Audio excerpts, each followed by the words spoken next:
JoJo's Bizarre Adventure has always been about more than just flashy fights and strange stands. It's a series rooted in the Joestar's family legacy, one that stretches across generations, dimensions, and universes.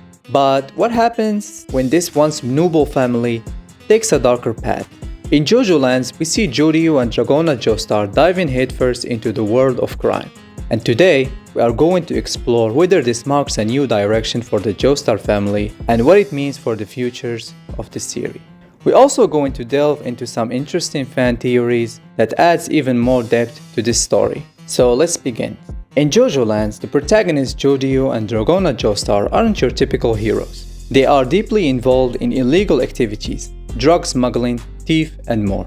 From the start, it's clear that their motivations revolve around accumulating wealth through any means necessary. This sets them apart from the past Joestars, like Jonathan or Jotaro, who always fought for justice, family, or the greater good. And what's interesting here is how Araki normalizes their criminal actions. There is no major ethical dilemma or remorse. Instead, crime is a way of survival in their world. This stark contrast in tone begs the question, is Araki steering the Joestar legacy in a new, darker direction? In my opinion, JoJoLands is a reflection of today's society, where traditional morals don't hold the same weight as before, and survival often trump ideals. With this point of view, I feel like Jodio and Dragona is Araki's commentary on a world where gray areas dominate, and doing whatever it takes to survive become the new norm. And the concept of crime isn't strange in JoJo's Bizarre Adventure, but JoJoLands seemed to push it further. In previous parts, characters like Giorno Giovanna had ties to crime, but his ultimate goal was to reform, passionate, and use it for good. With Jodio and Dragona, there is no such moral clarity. They are immersed in a life of crime without any clear intention to change their ways. Jodio's action may be part of a larger plan. Jodio could be playing the long game, seeking wealth and power for a reason that hadn't been revealed yet. Could his involvement in crime be a stepping stone to something much larger? Perhaps even something that ties back to the mystical forces seen in earlier parts, like the Holy Corpse in Steel Ball Run?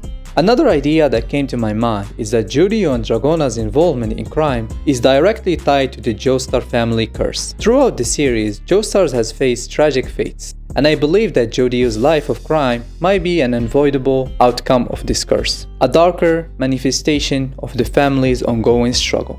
This brings us to the heart of the question. Is this a shift in the core values of the Joestar family? If we compare Jodio to Jonathan, Joseph, or even Jotaro, the differences are striking. While earlier Joestars fought to protect others, Jodio and Dragona fight for themselves. Their journey is more about personal gain and survival than the moral struggles we have come to expect from the family. This darker tone reflects Araki's own evolution as a storyteller. The Joestars, traditionally seen as virtuous heroes, are now more morally ambiguous. So we can say that this is a reflection of how modern stories and even modern heroes often embrace shades of grey. Or it's a possibility that Jodio and Dragona are on a path to redemption. Perhaps their criminal actions are only the beginning and they will eventually find themselves facing a major turning point that forces them to confront their morality. Now let's dive into some of the more exciting fan theories that could shape the future of JoJoLands and the Joestar legacy. And the first one is Jodio and Dragona's redemption arc. Some fans believe that despite their current involvement in crime, the Joestar's innate sense of justice might eventually surface. Jodio and Dragona could be forced to face their actions and embark on a path to redemption. This theory suggests that a significant event might push them to turn away from crime and rediscover the values of their ancestors. Some people think that Jodio might actually end up as a straight-up villain. Imagine that our first Joestar protagonist who fully goes bad. Arakis always loved flipping the script, so this could be his big twist. Maybe Jodio's story leads him down a path where he becomes the main antagonist, either in JoJoLands or even in a future part. A stand-based criminal empire. Picture this, a whole underworld of stand users running organized crime. Sound pretty intense, right?